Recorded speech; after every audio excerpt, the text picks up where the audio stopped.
Now, Andy Burnham is a tricky man to pin down. He didn't take any questions from the mainstream media at his policy press conference last week, and he's had little time for news interviews since.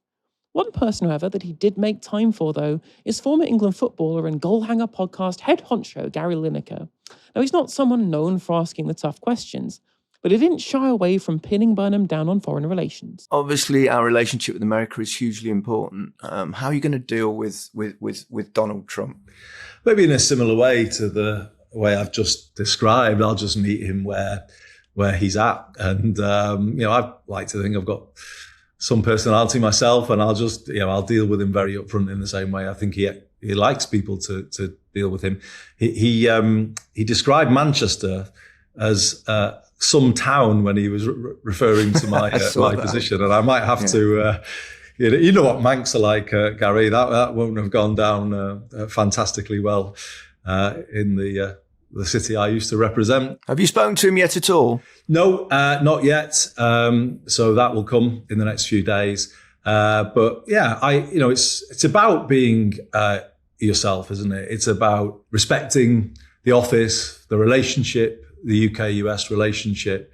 But, where you disagree, do it, but do it in a way that is kind of meeting him where he's at. Now, this is interesting. It's super interesting to understand that, he is going to be a little bit more forthright. One thing we've seen from He Who Shall Not Be Named is that we have had kind of real bowing down to what Trump wants. We've really kind of taken what he wanted lying down. We've used the bases in RAF efforts to allow Trump to be able to attack Iran at the behest of Benjamin Netanyahu.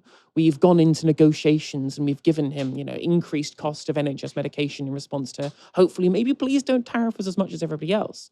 And the potential for someone to change that dynamic by being more forthright in terms of our interests when he's in negotiations could be really interesting to see how that works. Trump is known, when we've seen him in negotiations with other leaders and other people in politics, to not actually respect people who don't respect themselves. People who've stood up to him have managed to actually get better deals than those that have bowed down. You look, for example, at Mamdani's relationship with Donald Trump, openly called him like a fascist in the Oval Office, and still managed to get a sweetheart deal for New York City. And in this country, everybody hates Trump. He's got cataclysmically low approval. Even reform voters don't like Donald Trump. And if Andy Burnham wants to be popular, standing up to Donald Trump and looking like somebody who can really negotiate from a position of strength, I think that'd be a way that he would be able to win over a bunch of people that have been spurned by the previous leadership's more kind of, supine position they have taken with the Trump administration. Now, did it all come out potentially what he said there? I don't know, but it is certainly interesting to see somebody who's already saying that they're going to negotiate from a potential position of strength. Now, Lineker also probed him on Labour's response to Israel's genocide in Gaza. Foreign policy is also important to a lot of people, and I've heard you talk about it yourself. And I think one of the reasons that the previous incumbent in Downing Street struggled was the way he dealt with the ongoing genocide, I think, in Gaza and what's happening in Lebanon as well. What's your thoughts on how you're going to cope with that and how you're going to deal with that situation?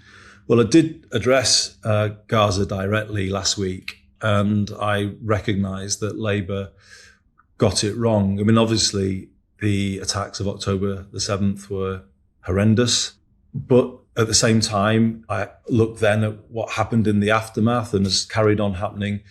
And it's possible to criticise both things rather than just pick a side. So I said, in my view, it was wrong for the suggestion to be made that essential supplies could be closed off. It was an impression given, and but sometimes in politics, when those impressions land with people, they can cause real hurt. And I took the moment to say that was something that I should acknowledge was wrong and apologise for, which I did.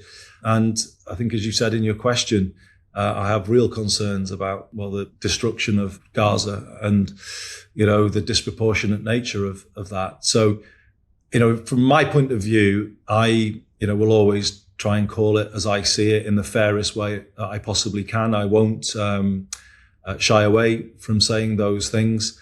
I did call for a ceasefire very, very early on. And I think, again, Labour was late to do that. it's a fast-moving world now. And what I've kind of found increasingly in my political career is, people have to take clear positions quickly.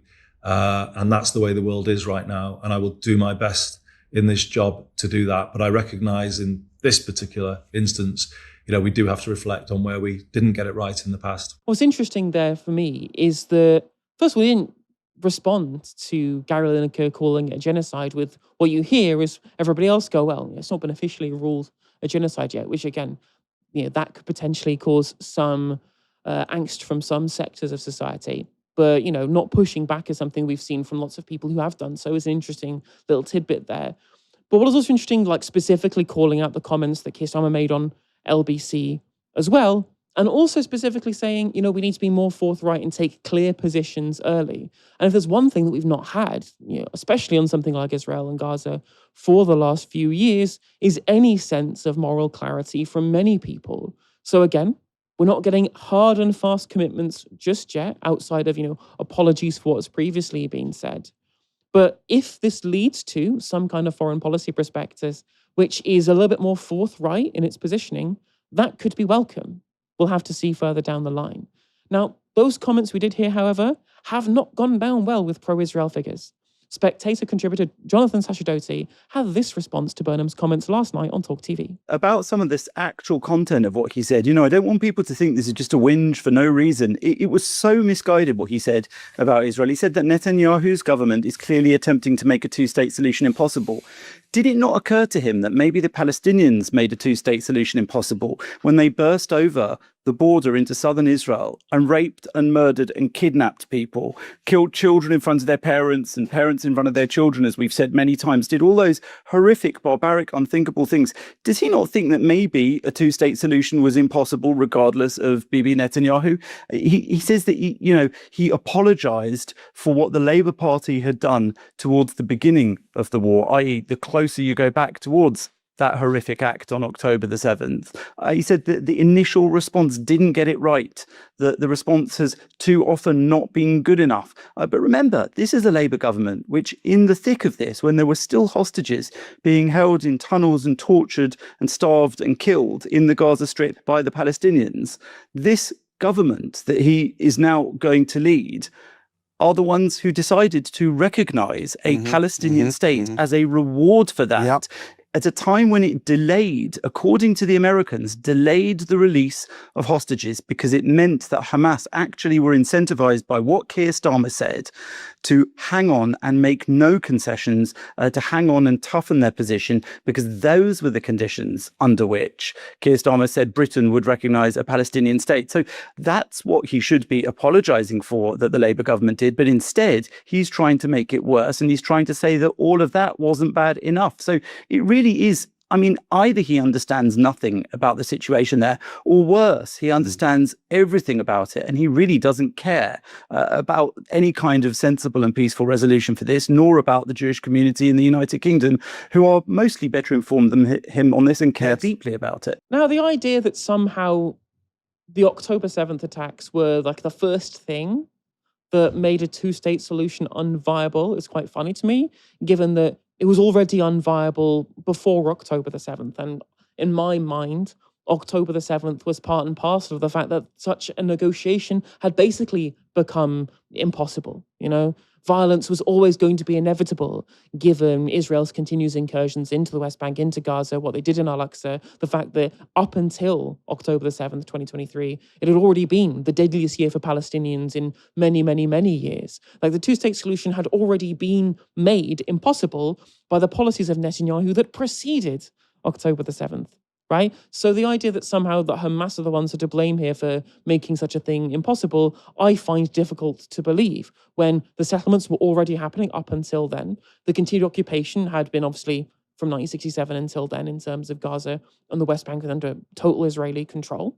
The continued use of Palestinian land for Israeli purposes, the governance that Israel continually inflicted upon Palestinians through occupation that made the two-state solution impossible, and the fact that there were basically no negotiations for years and years and years, and in fact, the fact that Hamas had been allowed to have money funneled through to them via Qatar because of Netanyahu. Well, Netanyahu had allowed this to happen because it had deliberately made sure that there was a difference in governance between Fatah in the West Bank and Hamas in Gaza to make negotiations impossible as well. Like, Netanyahu is patient zero for a two-state solution being impossible, and October the 7th and the violence that broke out was part and parcel of that impossibility, in my opinion. Now, when it comes to the hostage releases being far less likely because the Palestinian state been recognized, according to the Americans, of course, which, of course, perfectly believable people, the Trump administration here, well, the hostages did all get released. That's a thing that happened even after the Palestinian state had been recognized. And on top of this, the West Bank is also the Palestinian state as well that had been recognized. Like, even if you have total misgivings for the way Hamas has run Gaza, and it's not like they've run it particularly well, the people in Palestine are the ones who deserve the state. The ones who have the rights to a state are the people who live in Palestine, in the West Bank, and in Gaza. And the actions of Hamas have nothing to do with this. They deserve their state. They have a right to the state. They have the rights to self-determination. And it should have been recognized years ago, regardless of the status of what's happening in Gaza, regardless of the status of who governs what. It's the Palestinian people's right, and it should have been recognized way before Keir Starmer had done so. And the idea that it was somehow a reward for Hamas, in my mind, is nonsensical. Dalia, what did you make of Burnham's comments there, and then the reaction too? Yeah, I mean, firstly, just that clip that it ended with, I have to kind of start there. I mean, obviously, as you've mentioned, Helena, the idea that we were somehow on the brink of a two-state solution on the 6th of October is laughable. The idea that a state is a reward for good behavior rather than an inalienable right that all people have, again, obscene.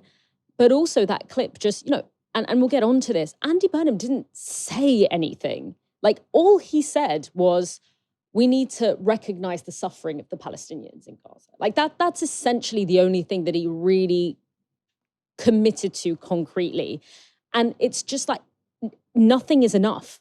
Like, nothing, any recognition of the Palestinians as anything other than a bunch of terrorists who deserve to die is unacceptable to pro-Israeli voices. And it just, there is no amount of anything other than that will be characterized as offensive, as, racist or whatever, and it's just, it's unbelievable just because of how gentle the critique that Andy Burnham had there. And, I mean, look, when it comes to kind of to Andy Burnham in the interview with Gary Lineker, look, this is now when we are going to find out who Andy Burnham really is, and sorry to bring him up again, but one thing we have learned from Starmer is a politician's real character comes into focus when they are close to power.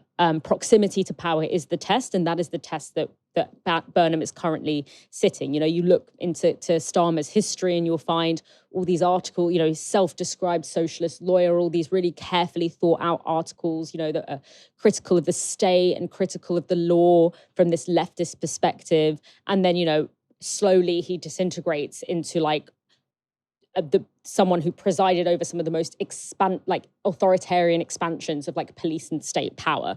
So, you can't rest too much on what someone's history says, even though, there are parts of Andy Burnham's history that I'm find to be quite compelling. But really the test comes now when power becomes something that is within reach for him. And I have to say, I'm not happy. I'm not happy, Helena. I think, first of all, the headline comment that he's making is that Starmer got it wrong. And it's like, well, obviously. I mean, it's like the one of the most electorally important threats for Labour right now, more so in the last election than reform, was the loss of seats to the Greens and to the Gaza Independents. And 2/3 of the people who left Labour to vote for the Greens said that they did it because of Gaza. And obviously the people who voted for the Gaza Independents largely voted because of Gaza. So, it would be bizarre for him to do anything other than to try and distance himself from that electorally costly strategy. So in rhetoric, at least. So for me, when he gets into the specifics, that's when, again, I start to see the evasiveness. I start to see red flags. He says, we were too slow to call for a ceasefire. Sure. okay, I mean, it's easy to say in hindsight, and also a ceasefire is probably one of the least controversial opinions that you can possibly have on this topic. He then says, we need accountability for the suffering of Palestinians in Gaza. Okay, what accountability? What are we actually talking about here? Because accountability can just be compassion. It can just be some nice words. And one thing that we have learned from Gaza is that words are incredibly cheap and they're incredibly easy. It's action that we have severely lacked. He's talked about kind of expanding some of the bans on arms sales. He's talked about some more sanctions on, what they call extremist officials. Again, none of this is particularly putting your neck out there. This is all stuff that Starmer himself probably could have arrived at some point. And so for me, we're not seeing the kind of commitments to real action. For example, a wholesale ban on arms exports, a wholesale sanctioning of officials of the Israeli government. We're not seeing, and also, of course, stop cracking down on protest groups that are trying to redress the issue in Palestine. We aren't seeing those kinds of concrete commitments, and that combined with, the reports that we're hearing that he's backed off of possibly making Ed Miliband chancellor and gone towards Shabana Mahmoud, that to me signals a lot of more of the same. And if he's being this evasive before he's even actually sitting in office, I have no reason to believe. It doesn't normally happen in British politics that someone becomes more radical when they, get into power than when they're sort of standing on the sidelines of it. Yeah, that's the big problem, is that so far in terms of basically all policy, it's all been talked about, or it's all been discussed in terms of what Burnham has said so far in the most broadest terms possible. Like he says, we need to find moral clarity. We need to make clear positions. Please make a clear position. Yeah. State policy, state things that you're going to do. Obviously, Gaza is one big thing, but in terms of international relationships, like with Trump, saying that you're going to deal with him robustly is one thing. Are you going to try and negotiate for a better deal for the NHS? Are you going to try and relinquish, their use of our bases to be able to bomb Iran? Are you going to do actual material things? Or it's going to sound like you're going to be slightly different and try and appease people without the material policy there? Because again, he's left himself open to do good things. He's left himself the room in terms of his rhetoric to be significantly better. The question, of course, is the mood music looking like those things are going to happen? As you've basically said already from the current cabinet appointments we think are going to happen, doesn't look like it, does it? Yeah, I mean, say something that Starmer wouldn't have. Then maybe I'll believe that you might do something that Starmer wouldn't have. And that for me is kind of the red flag and the signal that we need to still keep up pressure, because when you boil it down, that interview was basically it's a little bit awful, isn't it, what those Palestinians have gone through? I feel kind of bad for them. And I mean, what good is that? That doesn't stop F-35 components being shipped over to Israel and being used on Palestinian children, does it? Yeah, I saw a tweet today, which was if Labour have got it wrong on the genocide, then shouldn't the people who got it right on the genocide not be sent to prison? And I was like, okay, that seems like a fair point.